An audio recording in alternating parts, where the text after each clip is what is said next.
AI रोक सकेगा बुढ़ापा, सदा रखेगा जवान। क्या ये चैटबॉट रिवर्स एजेंट का सपना करेगा पूरा? नई दिल्ली। एआई को लोग रोजमर्रा के जीवन में इस्तेमाल कर रहे हैं।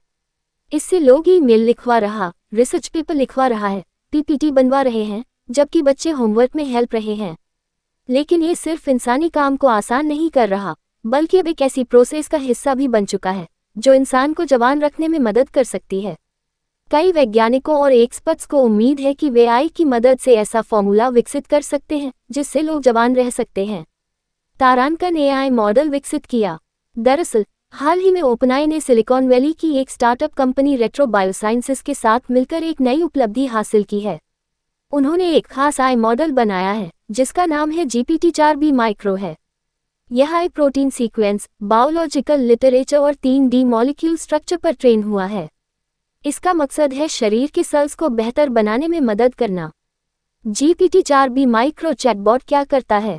एनडीटीवी की रिपोर्ट के मुताबिक GPT-4B माइक्रो कोई आम चैटबॉट नहीं है। इसे खास तौर पर प्रोटीन को फिर से डिजाइन करने के लिए बनाया गया है, जो रेगनरेटिव मेडिसिन के लिए बहुत जरूरी है। वैज्ञानिकों ने इस एआई को यामानाका फैक्टर्स प्रोटीन को बेहतर बनाने का काम दिया। यामानाका फैक्टर्स ऐसे प्रोटीन हैं जिन्हें नोबेल पुरस्कार मिल चुका है।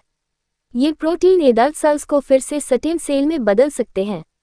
स्टेम सेल ऐसी कोशिकाएं होती हैं जो शरीर के किसी भी हिस्से की सेल बन सकती हैं। बूढ़े सेल्स को बना सकती है जवान। ओपनएआई ने अपने ब्लॉग में बताया कि GPT-4B माइक्रो ने यामानाका फैक्टर्स के नए और बेहतर रूप बनाए हैं। ये नए प्रोटीन पुराने प्रोटीन की तुलना में कहीं ज़्यादा प्रभावी हैं। लैबोरेटरी में किए गए टेस्ट में इन एआई मेड प्रोटीन ने कमाल दिखाया। इन प्रोटीन की मदद से सेल्स में स्टेम सेल मार्कर की मात्रा 50 गुना ज़्यादा बढ़ गई। यही नहीं, इन प्रोटीन ने सेल्स में होने वाले डीएनए नुकसान को भी तेजी से ठीक किया। आसान भाषा में कहा जाए तो ये प्रोटीन बूढ़ी सेल्स को फिर से जवान जैसा बना सकते हैं।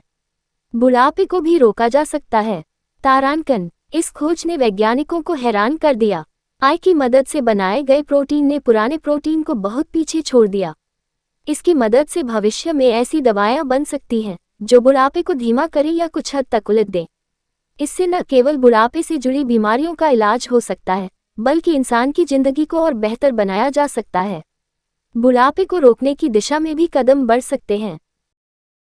और भी ऐसी तरह तरह की न्यूज़ को देखने के लिए हमारे चैनल को लाइक करें, सब्सक्राइब करें और बेल आइकन जरूर क्लिक करें। इससे हमारे आने वाली न्यूज़ की नोटिफिकेशन आप लोगों को सबसे पहले मिले।